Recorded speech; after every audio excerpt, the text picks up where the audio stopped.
नमस्कार, मी पंजाब डक. मी आलो आहे आपलं खांडीची वाडी आणि हे आमचे मित्र आहेत रोहिदास टिप्परकर यांचं. खास करून या ठिकाणी शेतामध्ये सोयाबीन पाहण्यासाठी आलो, कारण की इंदोर कंपनीचं सीड गोल्ड हे सोयाबीन केलेलं आहे आणि तिसऱ्यांदा प्लॉट आहे म्हणून बघण्यासाठी आलो. आणि या ठिकाणाहून महाराष्ट्रातल्या शेतकऱ्याला अंदाज देणार आहे. राज्यातल्या शेतकऱ्याला सांगू इच्छितो की आज आहे 13 मार्च, आज होळी आहे, पण राज्यामध्ये 15 मध्ये शनिवारपासून राज्यात ढगाळ वातावरण राहणार आहे, सगळीकडे आभाळ राहणार आहे. ह्या टायमाला देखील मध्ये सूर्य दिसणार नाही अशी परिस्थितीमध्ये शनिवारपासून राहणार म्हणून हा अंदाज लक्षात द्यायचा. म्हणजे 3 दिवस राज्यात ढगाळ वातावरण राहणार आहे, म्हणजे 16, 17, 18च्या दरम्यान राहणार ही अंदाज लक्षात द्यायचा. राज्यात मात्र अवकाळीची सध्या काही पावसाची शक्यता नाही. राज्यात फक्त मार्चच्या शेवटच्या आठवड्यात म्हणजे 20 मार्च नंतर राज्यात मात्र अवकाळीचं सावट राहणार आहे.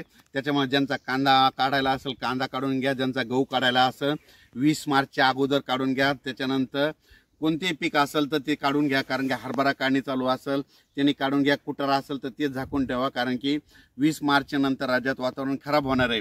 पण सध्या मात्र राज्यात मात्र 3 दिवस मात्र 15, 16, 17च्या दरम्यान ढगाळ वातावरण राहणार आहे. पाऊस काय येणार नाही, त्याच्यामुळे काही चिंता करायची गरज नाही. फक्त असं वाटेल की आभाळ खूप आले ना आता पाऊस पडतो का काय, मग फक्त राज्यात पाऊस पडेल तर तुम्हाला सांगतो नागपूर, भंडारा, गोंदिया तिकडे म्हणजे आणि त्याच्यानंतर तेलंगणा तिकडे पाऊस पडणार आहे. आपल्याकडे पडणार नाही म्हणून काही चिंता करायची गरज नाही. फक्त 20 मार्चच्या नंतर मात्र राज्यात चांगलंच वातावरण खराब होणार आहे म्हणून हा अंदाज लक्षात घ्यायचा. धन्यवाद.